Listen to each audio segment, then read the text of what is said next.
Halo Oma dan Opa, Sobat DRV semua yang ada di rumah. Gimana perasaannya saat ini? Lagi ngerasa bahagia atau justru malah sebaliknya sedang merasa kesepian karena orang-orang sudah mulai tidak ada lagi yang menemani, anak-anak sudah mulai sibuk dengan hidupnya sendiri, lalu Oma Opa malah bingung apa yang harus dijalani setiap hari. Mari kita sama-sama bahas ya, kira-kira kenapa sih hal ini bisa terjadi sama Oma Opa semua dan apa yang bisa kita lakukan untuk mengatasi rasa kesepian ini. Mari sama-sama kita bahas di episode terbaru Curhat Bareng Indah kali ini.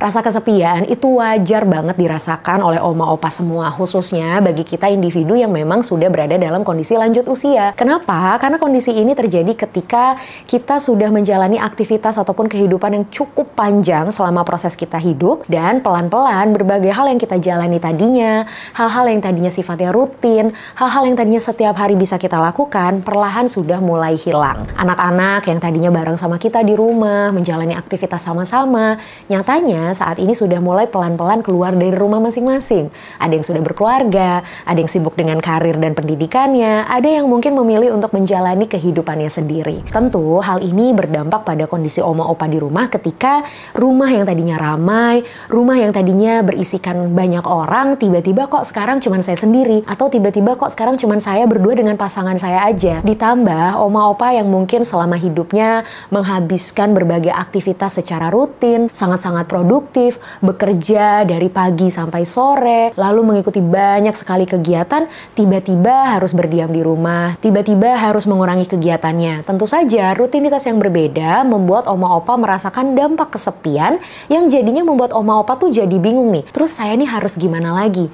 Nah sayangnya oma opa, kalau misalnya kesepian ini tidak diatasi, terus-terusan dirasakan apalagi sampai berlebihan, hal ini akan memberikan dampak yang lumayan besar pada kesehatan mental dan juga perkembangan fisik oma opa semua. Ketika oma opa merasa kesepian, tidak ada yang menemani, tidak punya tempat untuk berbagi cerita, bukan tidak mungkin loh oma opa akan berada dalam kondisi stres berlebihan, karena oma opa seperti merasa kehilangan diri sendiri, mulai kehilangan rasa berharga, mulai kehilangan self esteemnya, mulai kehilangan kepercayaan diri, mulai merasa bahwa orang-orang tuh meninggalkan kalian semua, padahal sebenarnya bukan itu yang benar-benar terjadi. Secara psikologis, kesepian juga bisa mempengaruhi semangat ataupun motivasi seseorang dalam menjalani kehidupan. Seseorang yang merasa kesepian dan merasa tidak ada orang di dekatnya untuk mendukungnya, kemudian secara perlahan akan zone out atau akan absen dari berbagai aktivitas kehidupan dan juga lingkungan sosial. Mulai menarik diri secara sosial, mulai merasa tidak nyaman, mulai merasa tidak tenang, mulai menyesali berbagai hal yang pernah dihadapi di kehidupan, mulai khawatir secara berlebihan akan masa depan, dan berbagai macam kondisi lainnya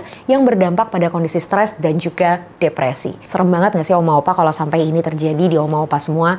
Maka dari itu saya di sini mau memberitahu hal penting untuk oma opa sekalian supaya oma opa tidak mudah merasa kesepian dan memahami bahwa ketika anak-anak pergi dari rumah, ketika oma opa hanya sendirian di rumah, bukan berarti semua orang meninggalkan kalian. Apa saja yang bisa dilakukan untuk supaya oma opa terhindar dari rasa kesepian? Yang pertama adalah yuk belajar dulu untuk menerima setiap perasaan yang dirasakan. Kalau emang oma opa ngerasa sedih, ngerasa sepi, ngerasa hampa, ngerasa takut, dan lain sebagainya, diterima dulu. Jangan langsung ditolak. Jangan bilang, gak mungkin nih saya ngerasain kayak gini. Masa sih saya ngerasain kayak gini? Manja banget saya ngerasain kayak gini. Jangan ditolak oma opa.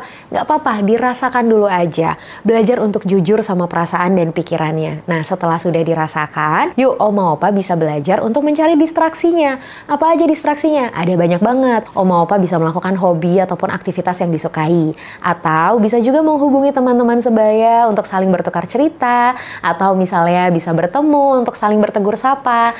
Intinya adalah oma opa harus tetap terkoneksi dengan orang-orang yang di sekitarnya. Hal-hal yang memang sederhana tapi tetap ya harus memperhatikan kondisi kesehatan oma opa semua. Hal yang ketiga yang juga bisa dilakukan adalah bergabung dengan komunitas ataupun lingkungan sosial yang sehat. Oma opa boleh banget loh bergabung dengan komunitas-komunitas baru atau bahkan bahkan komunitas lama, teman-teman lamanya oma opa semua nih, untuk menjalani aktivitas secara bersamaan. Boleh reuni, boleh arisan, boleh kumpul bareng, boleh masak-masak bareng, boleh liburan bareng, lakukan hal apapun sesehat mungkin. Yang terpenting adalah tetap memperhatikan kondisi kesehatan oma opa semua ya. Yang berikutnya yang juga bisa oma opa lakukan adalah jalani pola hidup sehat.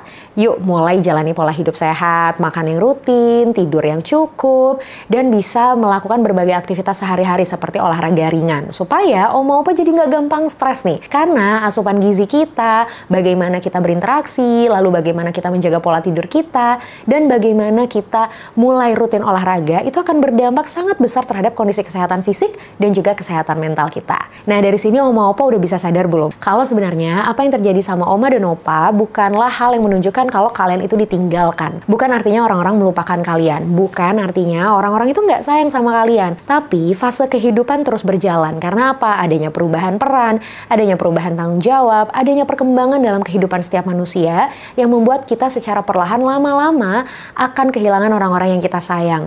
Membuat kita yang tadinya bisa rame-rame bareng sama orang-orang yang kita sayang, secara perlahan ketika usia kita semakin bertambah, ketika peran kita semakin bertambah, ketika tanggung jawab kita juga semakin bertambah, kita dituntut untuk bisa lebih mengandalkan diri kita sendiri. Maka dari itu, di usia senja, oma opa juga harus tetap percaya sama dirinya sendiri. Tetap percaya bahwa walaupun oma opa sendiri, walaupun hanya berdua nih sama pasangan di rumah, bukan berarti oma opa tidak bisa produktif. Bukan berarti oma opa tidak bisa bahagia.